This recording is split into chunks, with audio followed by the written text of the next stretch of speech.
Convido a professora doutora Renata Mota Maciel.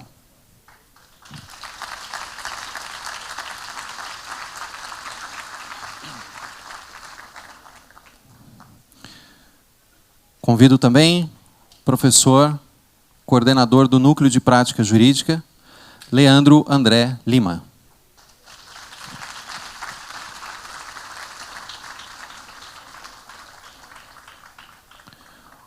Coordenador do Campus Memorial, professor Alexandre Pereira Pinto Ormonde.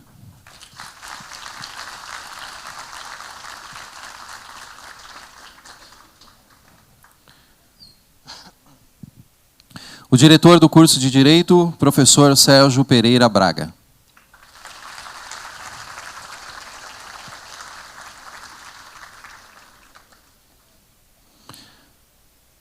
O diretor do programa de pós-graduação e mestrado da Uninove, professor Dr. André Lemos Jorge.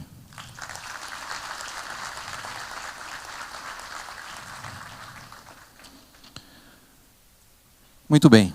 O palestrante de hoje é mestre e doutor em Direito do Estado pela Universidade Federal de Santa Catarina. É pós-doutor pela Universidade de Lisboa. Ingressou na carreira do Ministério Público do Estado do Rio Grande do Sul em 1986 e aposentou-se como procurador de Justiça em 2014. É sócio do escritório de advocacia Streck, Trindade e Rosenfield. Desde 2003, é membro catedrático da Academia Brasileira de Direito Constitucional, sendo também presidente de honra do Instituto de Hermenêutica Jurídica.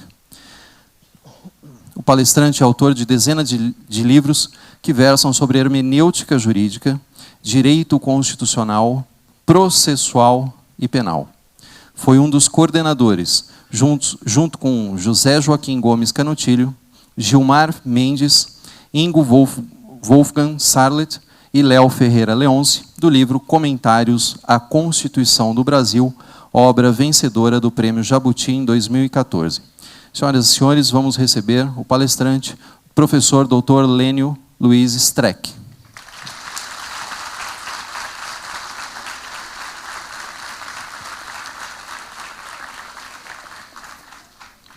Para início dos trabalhos, passo a palavra ao professor André Lemos Jorge, que fará a abertura. Todos, minha primeira participação nessa casa.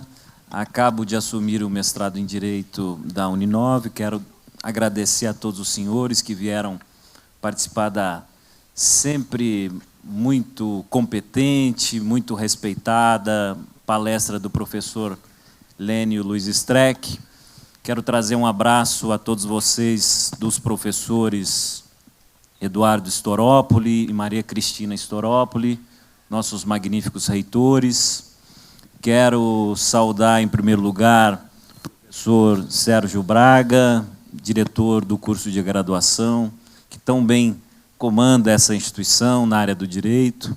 Quero cumprimentar os professores Alexandre, professor Eduardo. Quero cumprimentar também a professora Renata, nossa professora do mestrado em Direito, professora Luciana Temer, que eu vejo aqui de cima, professora convidada sempre a compor a mesa, fique à vontade, vou pedir para que providenciem mais uma cadeira. Quero agora, em especial, me referir ao professor Lênio Luiz Streck. Mais do que meu mestre, é um amigo. Convivo com o professor Lênio desde 2004, quando cheguei à CAPES, e lá, como representante dos doutorandos do Brasil, tive a honra, a alegria e a oportunidade de aprender com um grupo de notáveis, como o professor, hoje ministro, Luiz Edson Fachin, professor Jacinto Nelson Coutinho, professor Luiz Alberto Davi Araújo, e tantos outros notáveis que foram responsáveis pela estruturação da pós-graduação em Direito no Brasil. Dentre eles, aquele de quem eu mais me aproximei foi o professor Lênio, porque, como os senhores verão, hoje tem uma cultura vastíssima, navega por áreas afins do direito, como a filosofia, como a literatura, e tivemos um convívio muito profícuo durante aqueles anos, 5 anos seguidos, o que me permite chamá-lo de embaixador, e assim ele também o faz em relação a mim, porque nossa amizade superou essa questão institucional da CAPES. Eu volto e pela primeira palestra que a alegria me toma é de saudá-lo, professor Lênio. Confesso que não preparei nada, recebi a sua ligação, dizendo: André, como eu sei que você agora está na Uninove, eu faço questão de fazer a primeira palestra do seu, não vou dizer mandato, da sua experiência como diretor de pós-graduação. Quero agradecê-lo de público, quero renovar a minha admiração e quero dizer aos alunos que aproveitem bastante essa palestra, porque eu tenho certeza que hoje a Uninove recebe, se não o mais ilustrado professor de Direito do país, um dos mais ilustrados. Bem-vindo, professor Lênio, um agradecimento especial, fraterno e muito sincero. Uma boa palestra a todos. Saúde os professores, senhores alunos, e quero dizer rapidinho aqui, o professor Lênio dispensa apresentações, e o professor André, que também chega à nossa casa aqui agora, a quem eu também dou as boas-vindas, e ao professor Lênio dizer que nossos alunos aqui estão muito ávidos pelos seus conhecimentos. O senhor é sempre uma referência, não só na pós-graduação, mas na graduação também, seja pelos seus conhecimentos e também por tudo que representa para o direito. Eu queria dizer que estamos muito honrados de tê-lo aqui e agradecer por ser essa primeira palestra aqui na Uninove. Seja bem-vindo. Muito obrigado. Quero saudar a composição da mesa e eu faço saudando o André, o professor André, meu amigo André, e a partir dele e por ele saúdo toda a mesa carinhosamente. Os alunos, professores, prazer de estar aqui, se não tivesse prazer de estar aqui eu não estaria, por óbvio, né? Então, a chegada do professor André aqui me foi comunicada por WhatsApp, e eu tenho uma banca de doutorado de tarde na PUC, e disse-lhe que, se quisesse, poderíamos organizar essa canja de inauguração na chegada dele, porque eu já estaria em São Paulo e, com todo prazer, aqui estou. Quero falar para vocês um discurso, uma fala light, porque pela heterogeneidade do próprio público, e mostrar que o discurso jurídico também pode ser mais lúdico, pode ser mais interessante, pode ser mais agradável, né? Porque nós estamos no mundo porque falamos, porque interpretamos, e desde a aurora da civilização, imaginemos como o primeiro grego, né, deu a primeira nomeação. A palavra nomoteta, em grego, significa o dador de nomes, o que dá os nomes às coisas, porque as coisas não tinham nome. Quem pega a Bíblia vai dizer que no princípio era o verbo. Alguém perguntaria: sim, mas no princípio era o verbo, mas as coisas estavam lá. Aí, João capítulo 1, versículo 1 diria, e ele que passou pela Grécia, João diria: não, estavam, mas não estavam como. O que é o como? O como no sentido de que algo só é depois que tem nome. Tanto é que cada um de nós tem um nome, e o prenome é imutável. com exceção agora, né, dessas modernidades que tem aí, que o sujeito pode ficar trocando de nome, né? Mas então, o nomoteta é o dador de nomes. E desde a aurora da civilização, nós lidamos com essas coisas. Então, imaginem, o primeiro grande sofista é Protágoras. Protágoras, como que ele dava nome às coisas? Imaginemos, ele não tinha como dar nome. Então, o primeiro sofista dá o nome segundo o seu corpo. Não se diz assim, o homem é a medida de todas as coisas. Por quê? Porque Protágoras, para calcular a distância na sua cozinha, ele usava palmos, braço. Então, hoje nós usamos palmos, braças. Quantos pés tem a distância? E quando ele tinha que dizer um instante, ele não tinha a palavra instante. Aí ele imaginou um piscar de olhos. Um instante. Em alemão, Augenblick. Augenblick, que é um piscar de olhos. Aí ele olha à noite e como que ele vai dizer que a noite é grande e quem entra nela desaparece? É engolido pela noite. A boca da noite. Quando o sujeito fala alguma coisa que não deve, mete o nariz onde não foi chamado. Até os palavrões são do nosso corpo. O cara chama bundão, não é? Em inglês, asshole. Em alemão, a mesma coisa. Vamos dizer aqui que é pior o palavrão. E todos os... carregar nas costas o peso das costas, a traição, porque vem de trás, voltar atrás, tudo. Então, o primeiro sofista teve isso, o homem à medida de todas as coisas, e até hoje nós usamos. Minha mulher e eu catalogamos numa viagem de avião 91 termos que ainda usamos hoje, que são exatamente protagorianos e que mostram a nossa relação de sermos nomotetas.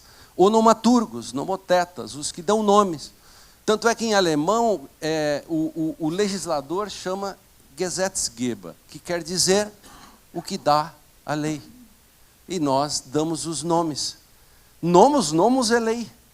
Então, a lei é posta, por isso nós pomos a lei assim como damos os nomes às coisas, e as coisas só têm nome depois que as coisas só existem depois que a gente deu um nome.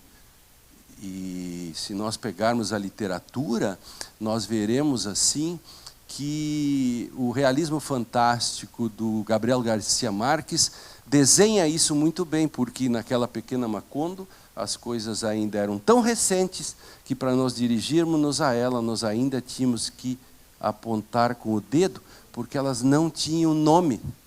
E se nós pegarmos o nosso, que é anterior, a nossa literatura, o Graciliano Ramos, em Vidas Secas, os meninos, os filhos de Fabiano, chegam a uma cidade e se encantam com tudo aquilo, porque eles nunca tinham visto. E eles perguntam, mas tudo isso foi feito por gente? E se foi feito por gente, quem lhes deu o nome? Volta-se sempre à questão de que no princípio era o verbo. No fundo, fiat lux, fiat logos, fiat lex. Fiat lux, eu dou a luz e surge o mundo.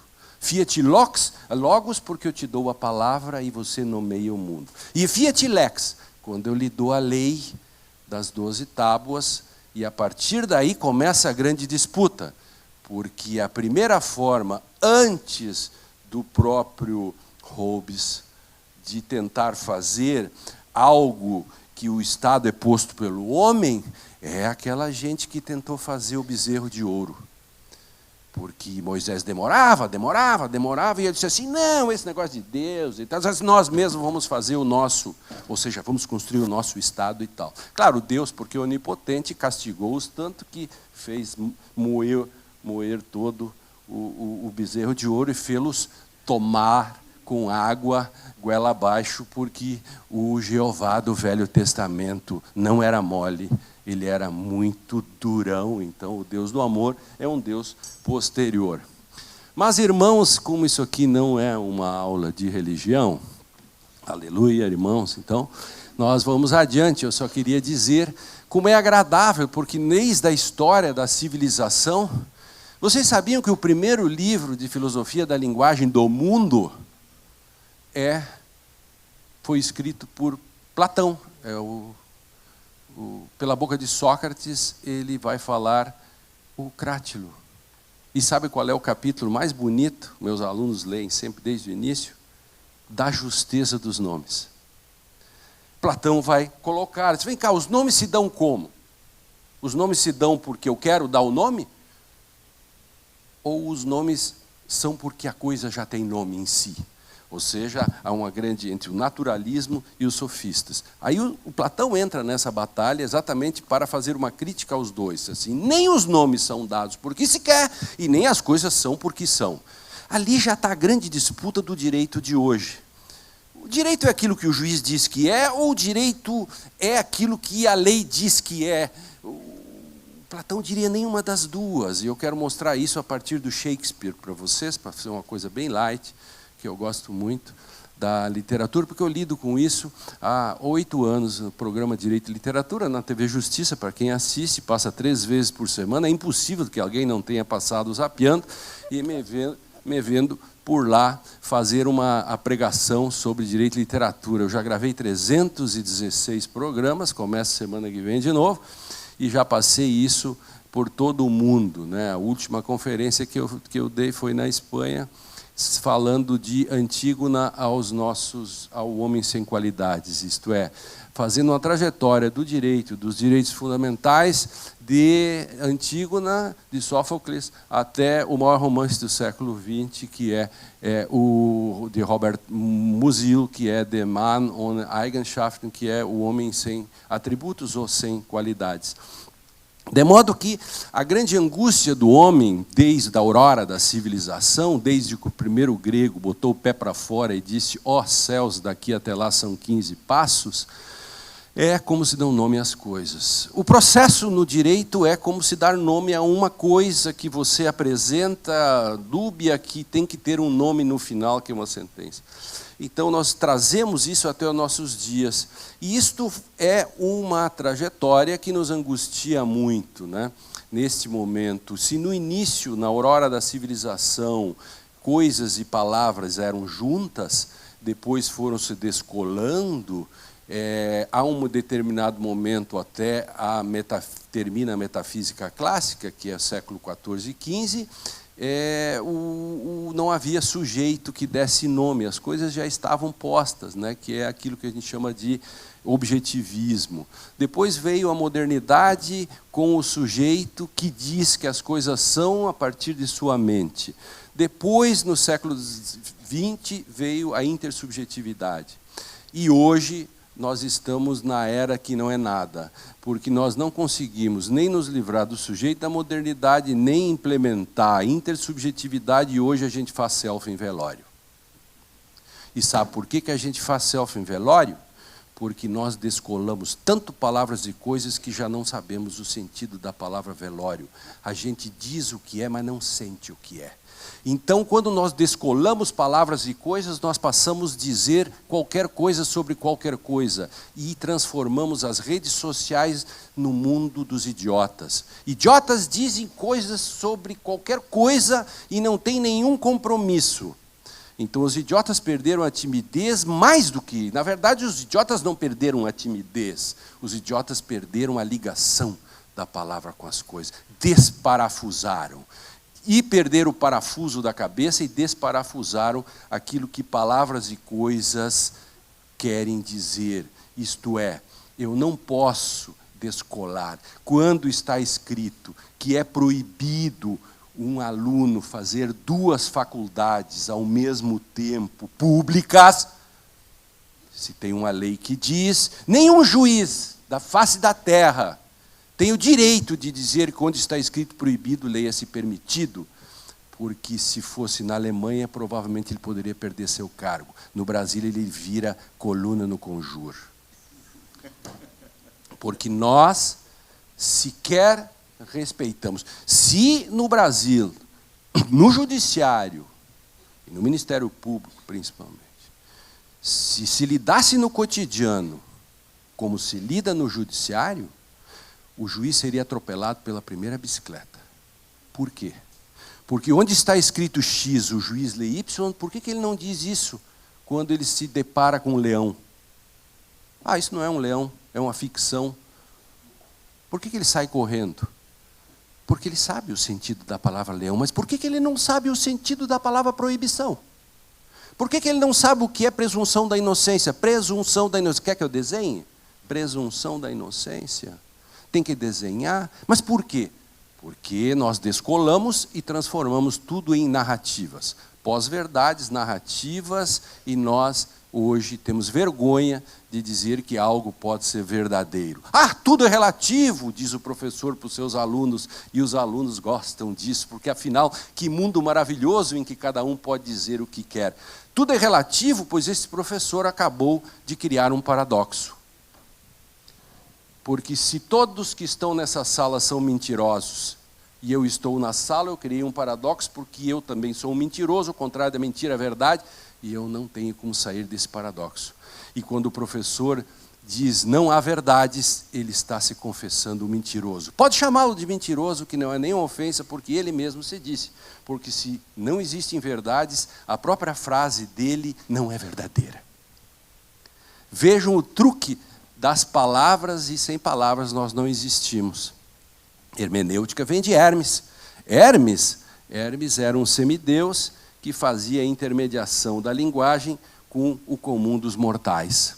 Hermes ficou extremamente poderoso porque os deuses falavam e ele dizia o que os deuses diziam. Engraçado que nunca se soube o que os deuses disseram. Só se soube o que Hermes disse que os deuses disseram. Eis o poder de Hermes. Mas Hermes ficou incontrolável. A grande luta do direito é controlar Hermes. Por isso, hermenêutica. Hermenêutica, nós temos que tentar controlar este Hermes, que tem tanto poder, porque, afinal de contas, as coisas não são simplesmente como são. Se as coisas fossem como são, nós teríamos desempregados. Evidente. Os alunos me perguntam, professor, por que a lei não é clara? Eu digo, porque ela não é escura, meu filho.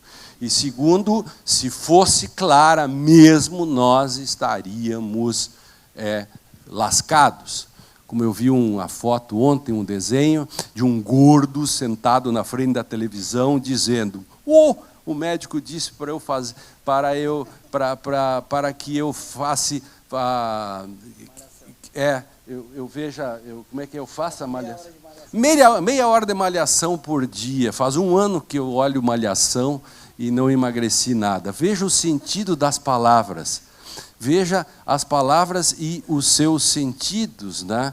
Quando se diz ibis ridibis não peribis ibi, dizia o grande oráculo, né? Irás, retornarás, não perecerás lá, né? Então, a mulher do que morreu chegou lá para o oráculo e disse, oráculo, qual é a sua? Meu marido foi e morreu. Eu disse assim, é que você não entendeu. Eu disse, ibis, ridibis não peribis ibi. Eu disse, irás, retornarás, não perecerás lá. As vírgulas faltaram e eu tinha razão, você é que não me entendeu. Pois nós somos comunicação, nós estamos condenados a interpretar. E a interpretar para saber qual é a relação de palavras com as coisas. Um modo interessante de ver isso, né, que eu dizia, é pela literatura, para tornar isso mais light. Antígona é um primeiro fenômeno bem interessante, porque Antígona acaba tentando enterrar um dos seus irmãos, porque eles foram lutar contra o rei, que era o Creonte, e a lei da cidade impedia que traidores ou inimigos enterrassem seus corpos, e Antígona foi para cima deles para que seu irmão fosse enterrado. E Creonte não deixou. e, portanto, isto custou a própria vida de Antígona. Aí tem duas versões. Creonte era o mal ou Creonte era o bom.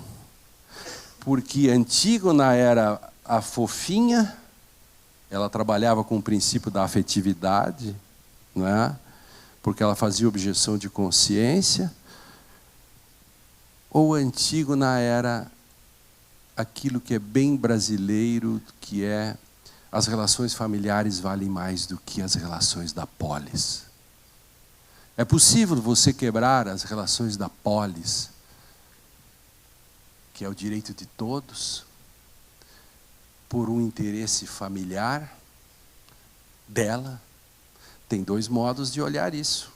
Sempre tem dois modos de contar as coisas, né? Um sujeito nos Estados Unidos foi fazer um currículo para o emprego com Abraham Lincoln. E aí tinha uma parte assim, filiação, fulano, pai vivo ou morto e de que morreu, se por acaso morreu. E eles, puta, o pai dele tinha sido enforcado por ser ladrão de cavalo. Se ele escreve, meu pai foi um ladrão de cavalo, foi enforcado, ele está lascado, isso em 1800 e quebrados. E aí ele escreve, disse assim, meu pai estava numa cerimônia pública e o tablado cedeu.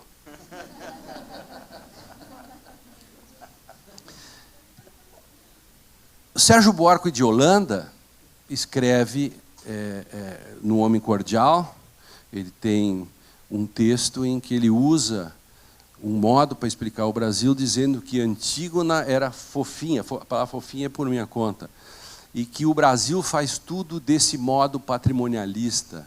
Então, nós damos um jeito, afinal, quero enterrar o irmão. Então, a minha tese é uma tese antipática, porque a minha tese é a tese do Tubos Tigre. Vocês já viram a propaganda do Tubos Tigre? Meu ídolo é o cara do Tubos Tigre. Não pelo conteúdo, mas pelo princípio. Quando diz, contrata o cara, quer dizer, ele não troca de tubo. E mesmo ele vai no supermercado, a mulher tira o sutiã, fica peitão, tudo para ele. Se você vai trocar de tubos agora, e ele diz, bom, desse jeito, não. Aí ele vai fazer um comercial sobre o novo tubo e tal, e na hora H ele diz não. Porque o não é o princípio. Não importa. O raio-x do aeroporto é o maior exemplo de como nenhum de nós gosta de poder discricionário. Você quer que o cara do raio-x do aeroporto escolha quem ele vai fazer a revista, ou você gostaria que todos fossem revistados? Todos têm que ser revistados. Por quê? Porque o princípio é a segurança do voo. A regra é revistar. Como que eu quebro essa regra? Não quebra. Não quebra por quê? Porque a quebra daqui vai quebrar o princípio, e o princípio maior é a segurança do voo. Por mais que, teleologicamente, eu saiba, o André não é um terrorista. Mesmo que o André tenha uma faca, mas o André não vai usar essa faca, ele é um cara bom, porque eu sei, teleologicamente, eu sou Sérgio Moro, eu já sei antes as coisas, né? Ou eu sou o Dallagnol, eu sei tudo antes, né? Portanto, a prova é ilícita, não importa, mas eu sei que você é culpado. Coitado dos juristas, acho que podiam fechar as faculdades, porque estudar processo para quê? Agora, na Lava Jato, o sujeito já está cumprindo pena, nem denúncia tem. Sempre o Brasil é vanguardista, né? É uma maravilha, o Brasil é vanguardista. Processo, que processo? O processo desapareceu.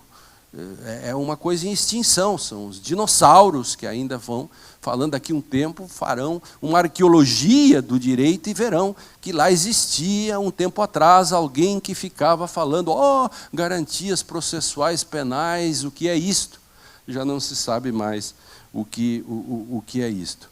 Então, o raio-x do aeroporto é um exemplo interessante para que você saiba que não pode haver poder arbitrário ou discricionário, porque se isso é verdade, e aí vem a antipatia. Eu uso esse exemplo. Vem vindo uma senhora, uma velhinha que vendeu queijo durante 1 ano para arrumar passagem lá no Rio Grande do Sul para ir visitar a sua filha e seu neto no Pará. Fez em 12 vezes, vai na madrugada pela Azul, parando em 25 lugares, vai chegar uma semana depois e ainda carregando 2 queijinhos junto. E ela vai de metrô, e o metrô quebra, e ela vai de ônibus, e está chegando no aeroporto, e já estão chamando, e ela tem que passar pelo raio-x. E a malta grita, deixa, deixa, deixa. Todos torcem, porque é fofo. Quem vai ser contra essa senhora? Ela não é terrorista. E o Creonte está ali. Vai passar. Raio-x. Não, vou perder meu voo. Vai passar raio-x. Ele está certo. Ele está certo. Porque se ele deixar essa, nunca mais você segura o sistema. Funciona desse modo. Se você quer direito, é como no House of Cards. Tem uma cena belíssima que o presidente está morrendo. Tem que transportar, tem que fazer um transplante de rim ou coração, fígado. O presidente está chegando, o presidente está chegando. Estados Unidos da América, não é o Brasil, os Estados Unidos da América. Chega lá, presidente, está morrendo. Aí o cara diz, vamos transplantar. Tem o transplante? Tem. Vamos fazer agora. O médico disse, não. Por quê? Disse, porque ele é o segundo da lista. Mas como assim o presidente disse assim? It's the law. It's the law. Não é feio cumprir a lei. Eu escrevi agora um texto no Conjuro, dizendo, não é feio dizer que onde está escrito X, leia-se X. Não é feio de fazer sinonímias. Eu não gosto que os professores façam caricaturas dos exegetas. O professor exegeta. Querido, na democracia é desejável que você cumpra a lei. Por que você faz uma lei da democracia, vota, depois o presidente sanciona, se ela não for inconstitucional, o que você está esperando? Está esperando que alguém que quer saber mais do que o legislador, os céus, na minha cabeça iluminada, eu acho que não, e julgue desse modo? Então, Antígona é um bom exercício de vocês contraporem a polis, o direito de todos e o direito individual. Esse é o primeiro ponto. Antígona é um bom exemplo. O valor do direito. Leiam quando puderem ou assistam. Os mais preguiçosos não precisam ler isto que eu estou dizendo.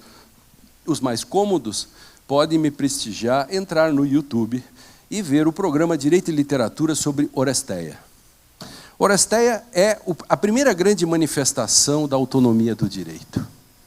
Os gregos eram geniais. Ali você vai entender por que é que a lei vale mais que a moral. Alguém vai dizer, mas então, professor, o senhor é um positivista, um exegeta, porque vai dizer que a moral não entra no direito. A moral entra no direito antes. Quando os deputados todos discutem, o presidente veta ou não veta, aí são as questões. Essas são as questões morais, éticas que entram. Mas no momento que está posto, meu querido, o que eu quero é que você aplique a lei e não corrija essa lei por questões morais individuais. Esse é o primeiro ponto nas faculdades de direito, que é a autonomia do direito. E onde é que a gente aprendeu a autonomia do direito? Vou contar uma tragédia grega que chama Oresteia. Agamenon fica 10 anos brigando na guerra de Troia, traz como escrava a rainha, chega em Atenas e chega em casa, está lá sua mulher Clitemnestra, em comandita sexual com Egisto. não satisfeito de traí-lo, ambos, Clitemnestra e Egisto, matam Agamenon na banheira da casa. Orestes, daí Oresteia, quem escreve é Ésquilo, não é Esquilo, é Ésquilo, vem vindo, também da guerra de Troia, e no caminho, o deus Apolo sopra para ele e diz assim: olha, aconteceu isso, sua mãe o amante dela mataram o seu pai, vingue-o. E ele vai lá e mata os dois. Orestes mata a própria mãe.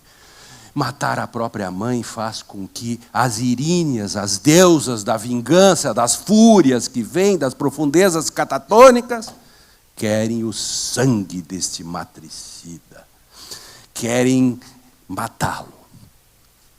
E aí começa a negociação. O deus Apolo, que tinha feito a cagada de fazer contar e incentivar, o deus Apolo fala com a deusa, com a deusa Palatenas, que faz o papel de juíza, vai ali e faz um acordo de lideranças com as Iríneas, e as Iríneas, então, aceitam um julgamento.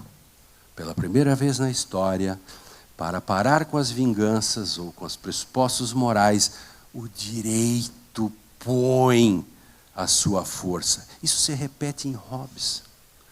O Estado, a interdição do direito, isso está antes nos gregos.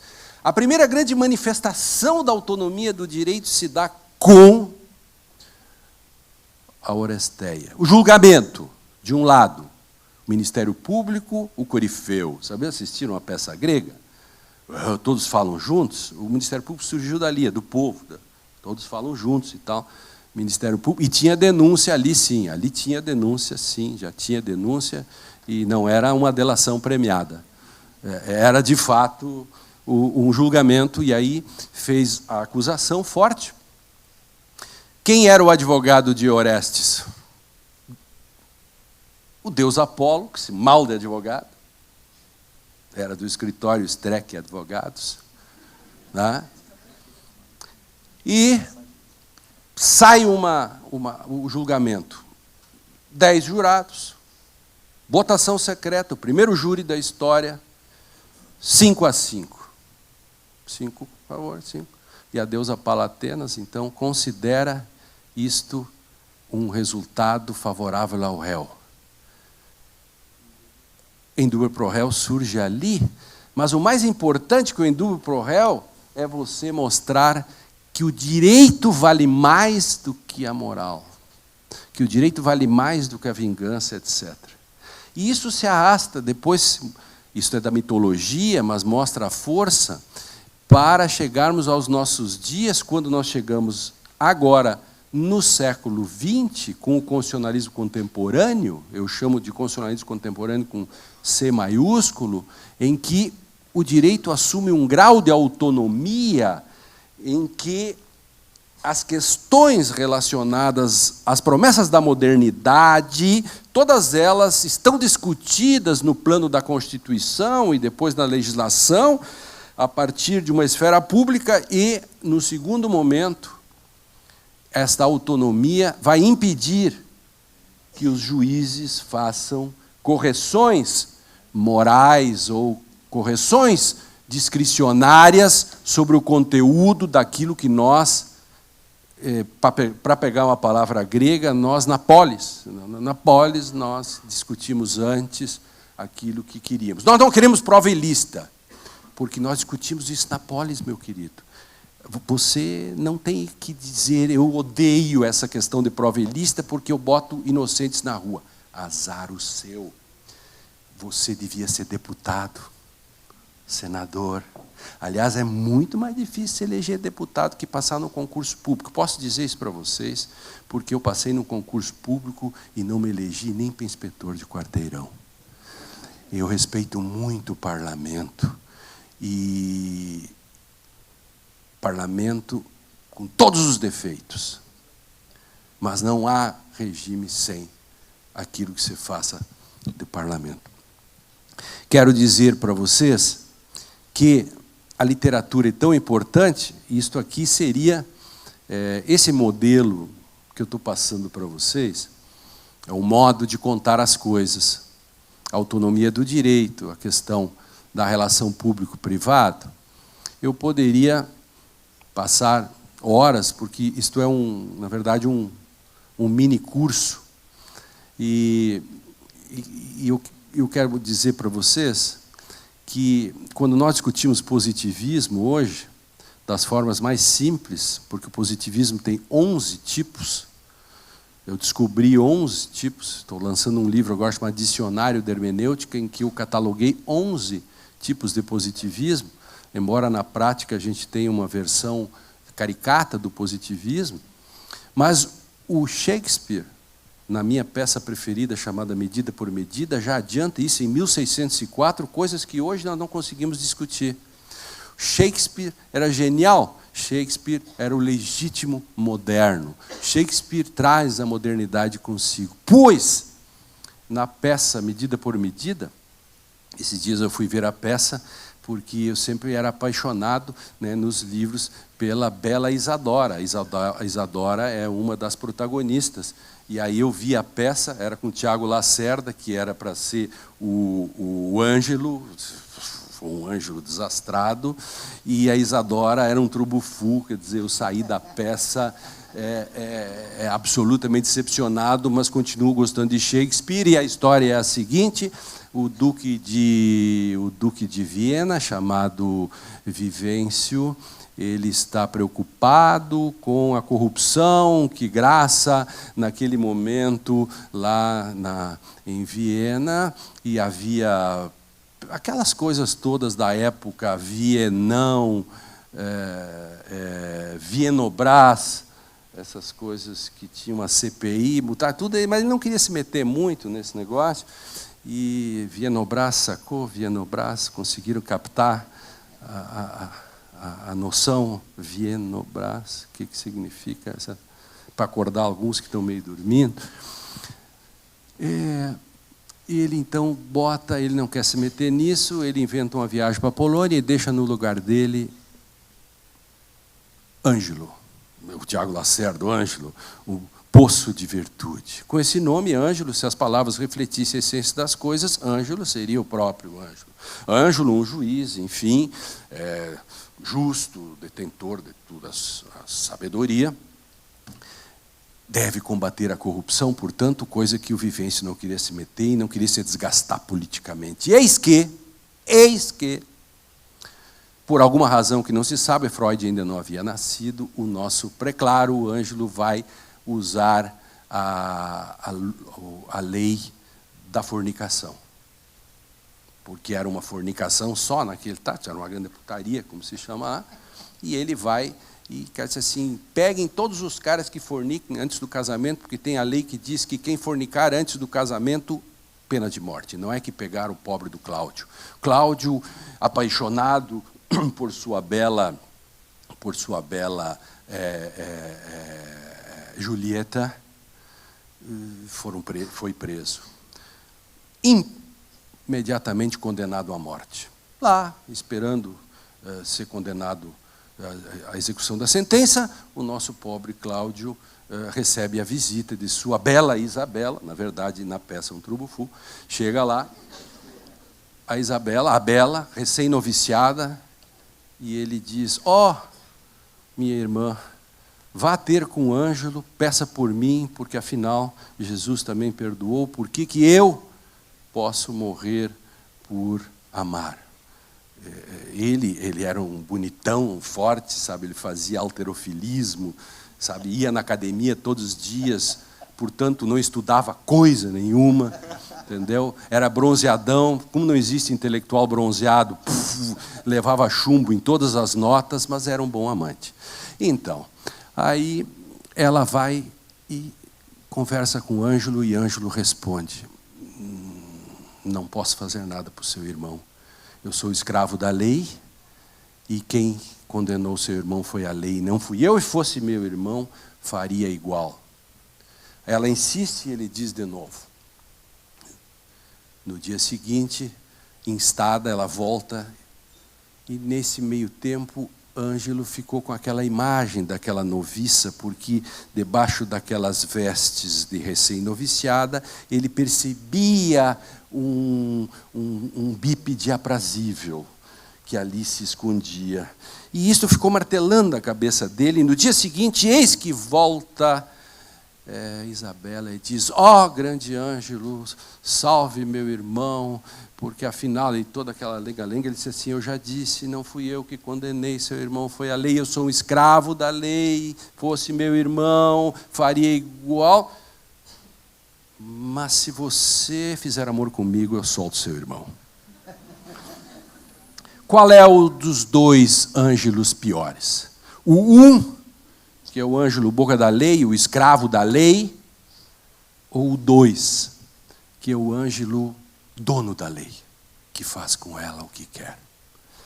O que quer dizer isso? Que Shakespeare adianta em 200 anos toda a discussão que se coloca no século, 2 séculos depois, no século XIX, que é o século dos 3 positivismos.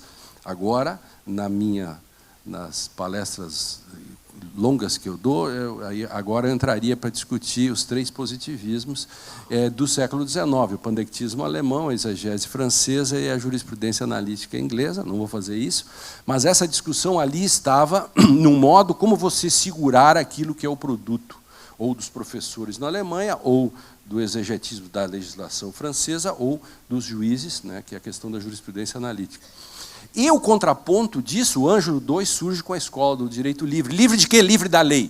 Então, todos os contrapontos aos positivismos duros do século XIX se dão pelo realismo, na jurisprudência analítica, pela escola do direito livre e pela jurisprudência dos interesses e outros na Alemanha, que era o modo de confrontar isso. Ou seja, o Ângelo I substituído pelo Ângelo II, de algum modo, fazendo essa comparação. Essa discussão se faz até hoje. E, portanto, hoje nós ainda discutimos se a gente cumpre a lei pela sua letra ou, de fato, isso não tem nenhuma importância, que o juiz faz com ela o que quiser. Essa dicotomia é ruim porque nós estamos procurando o Ângelo III. A grande luta nossa é procurar o Ângelo III. O Ângelo III é um modo de nós fazermos uma apreciação sobre as condições de possibilidade que tem hoje o intérprete, ou seja, como decidir. É possível você encontrar respostas melhores que outras? É possível você conseguir fazer uma prova que não esteja dependente simplesmente do livre convencimento? Eu, na minha luta no Código de Processo Civil, eu consegui retirar a palavra livre do artigo 371, embora os processualistas digam que onde não está escrito livre, leia-se livre. Eu adoro essas coisas, né? O Ângelo II fez história na humanidade.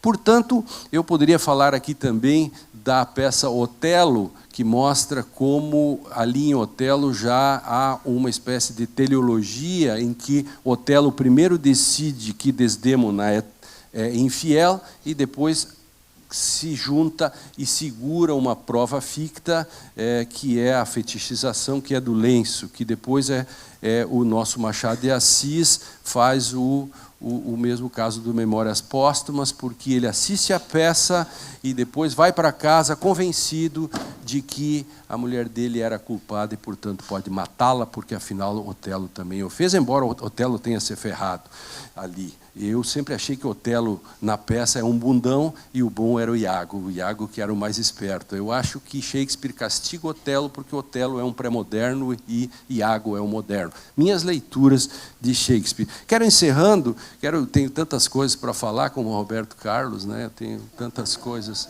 são muitas emoções. Para quem escreve uma coluna por semana e tenho o privilégio de ter 60, 50, 60, 70 mil leitores. Nunca imaginei dar aula para 70, 80 mil pessoas, ou na penúltima semana, 160 mil pessoas leram a minha coluna. sobre o Alexandre de Moraes, em que eu dei as 21 razões pelas quais o presidente acertou em nomeá-lo, embora tenha sido uma ironia, e grande parcela não leu até o final e achavam que, de fato, eu estava dizendo que era certo. Enfim, e essas coisas o Brasil está formando muitos analfabetos funcionais.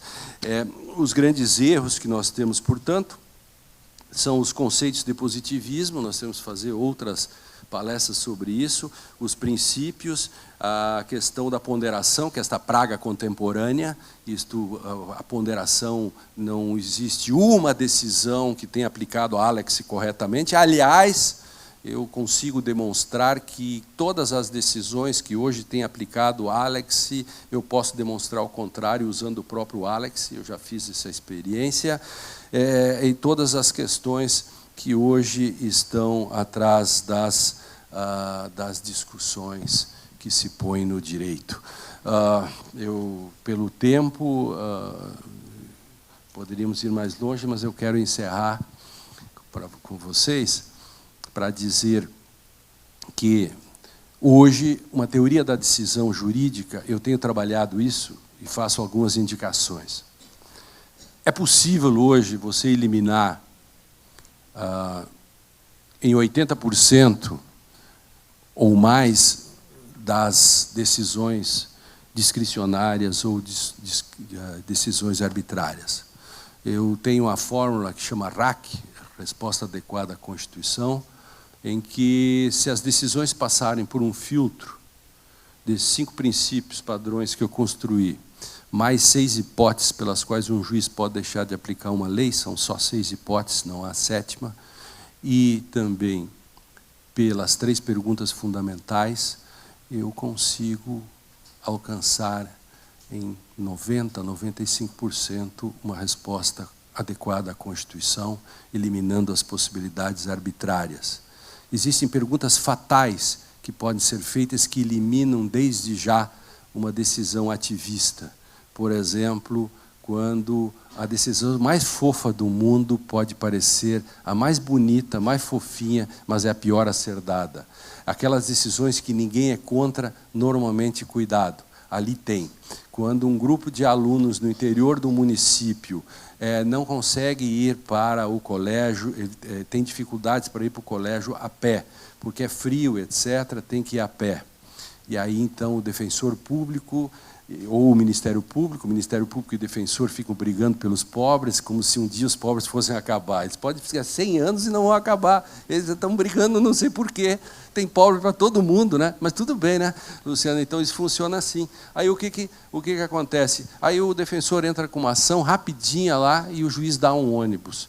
Fornece um ônibus. Todos dizem, que juiz, que pensamento, que defensoria, ou que Ministério Público, os meninos agora, etc. Um problema. Primeiro, o direito fundamental é ao ensino gratuito ou a ir de ônibus ao colégio? Segundo, aquela decisão pode ser estendida naquele município para todas as crianças? Por que só aquelas vão e as outras não, às vezes em maior dificuldade? Porque elas tiveram sorte de irem ao defensor público? Por que isso não é decidido pelo município, pelos vereadores, elejam professores melhores, etc.? A decisão, quando se dá uma resposta simples para problemas complexos, normalmente a resposta está errada. Então, a segunda pergunta das minhas 3 perguntas fundamentais já eliminaria de cara este erro que se poderia fazer. Assim, tudo isso é demonstrável. Direito é um fenômeno complexo, absolutamente complexo. Se fosse fácil, seria piriguete, qualquer um pega. E aí, piriguete aqui não é sexista, porque tem piriguete macho, piriguete fêmea e o terceiro sexo. Então, piriguete tem de todo tipo. Então, uma vez as mulheres fizeram um movimento contra mim, porque eu disse numa palestra que fácil era pegar piriguete e eu estava sendo sexista. Eu digo, sexistas são vocês acham que não existe piriguete homem? Que é isso? Ora, que preconceito esse, né? Aí eu consegui virar o jogo, né? Enfim, eu quero dizer que a minha luta é por uma teoria da decisão. E aí eu quero encerrar agora contando também uma peça que eu adoro, que e não leva mais de 1 minuto e meio. O cálculo é mais ou menos 2 minutos. para uma de Machado de Assis, que eu gosto muito. Machado de Assis escreveu no século XIX coisas que ainda não tinham sido descobertas,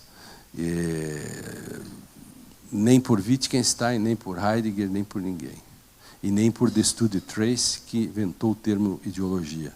Ele escreve Ideias de Canário. Isso serve para todos nós. Quando eu comecei minha faculdade, nenhum professor meu tinha escrito um livro. Eu comecei a faculdade em 1977. Nenhum professor meu tinha escrito um artigo. Mas eu achava que era bom. Eu estava fazendo a faculdade. Depois eu fiz minha primeira especialização, eu fiz 4 especializações na minha terra, porque não tinha mestrado ainda. Eu fiz de tudo, história, filosofia, tudo eu estava lá fazendo. Gastei uma fortuna. Gastei quase a fortuna da família. E aí tinha um professor que tinha escrito um livro. E era meu professor, eu contava para todos. Aquele professor escreveu um livro e ele está dando aula com o livro dele. E eu dizia, o mundo, se alguém me perguntasse, o mundo para mim, o mundo é este meu curso de especialização e o meu professor preferido, o resto é tudo mentira e ilusão. Depois eu fui fazer o mestrado e todos os professores, na minha época, já tinham textos e coisas, e eu dizia, o mundo termina aqui porque o mundo para mim é isto. O que pode ser mais do que isso? O resto é mentira e ilusão. E depois eu fui fazer doutorado e eu já escrevia meus próprios livros e depois eu fui estudando, hoje eu já escrevi mais de 100 livros, etc. E ainda acho que o resto não é mentira e ilusão, as coisas todos os dias acontecem, não pode ser como neste conto do Machado de Assis, que é uma crítica aos limites do mundo. O canário, se vocês querem saber o que é o sujeito solipsista, que eu tanto falo, solipsismo é Selbstsucht, solipsista é o sujeito Selbstsüchtiger, o egoísta, aquele que é o viciado em si mesmo. O senhor Macedo entra num brechó e encontra uma ave, um psitacídeo, né? Para ser bem fino, um psitacídeo, era não era um psitacídeo é papagaio, é um canário mesmo. E o canário, ele olhou para aquele canário, coitado, dentro daquela gaiola ali, e ele disse, quem teria aprisionado esta nobre ave? E aí o cara não responde, mas o canário responde para ele, disse assim, quem prende? Eu preso? Está louco? Pois eu estou morando aqui, esse cara aqui é o meu empregado, ele me traz todos os dias comida e água, e eu nem pago nada para ele.